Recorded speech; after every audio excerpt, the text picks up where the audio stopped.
Hello বন্ধুরা, sports সাফারিতে সবাইকে welcome.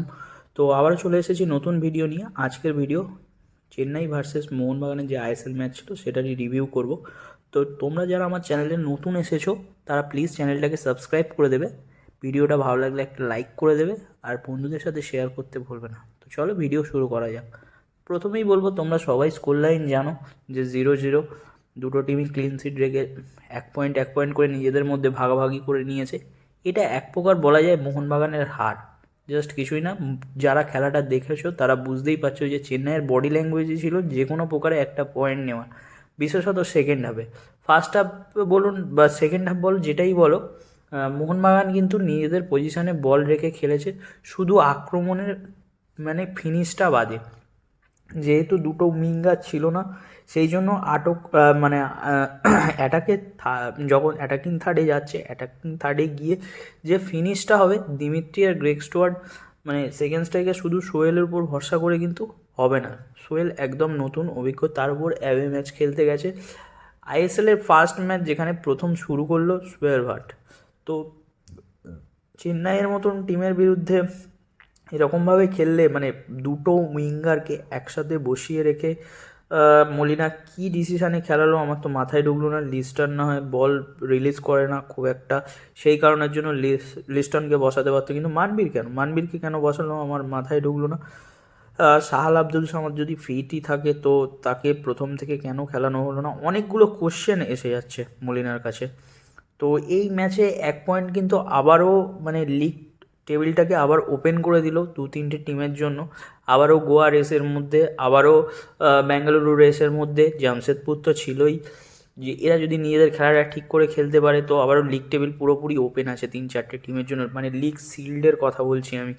তো এরকমভাবে কিন্তু আমরা একবার এক্সপেক্টই করিনি যে মোহনবাগান এরকম মানে পুরো হেলায় 2 পয়েন্ট হারাবে। মানে চেন্নাইয়ের মতন টিম যার অবস্থান এখন 10 নম্বরে, আমি অন্তত এক্সপেক্ট করিনি যে কোনো প্রকারে একটা দুটো গোল করা উচিত ছিল মোহনবাগান। সেক্ষেত্রে দেখতে গেলে সেদিক থেকে চেন্নাই কিন্তু অনেক বেশি অ্যাটাকিং মুডে খেলেছে। তারা বল পজিশন খুব কম ছিল, তা সত্ত্বেও তার মধ্যে কিন্তু অনেক অ্যাটাক ছিল। বিশেষত উইলমার জর্ডন গিলের কথা বলবো, সে কিন্তু খুব ভালো খেলেছে, আর তার সাথে কর্নেল শিল্ড অসাধারণ খেলছিল।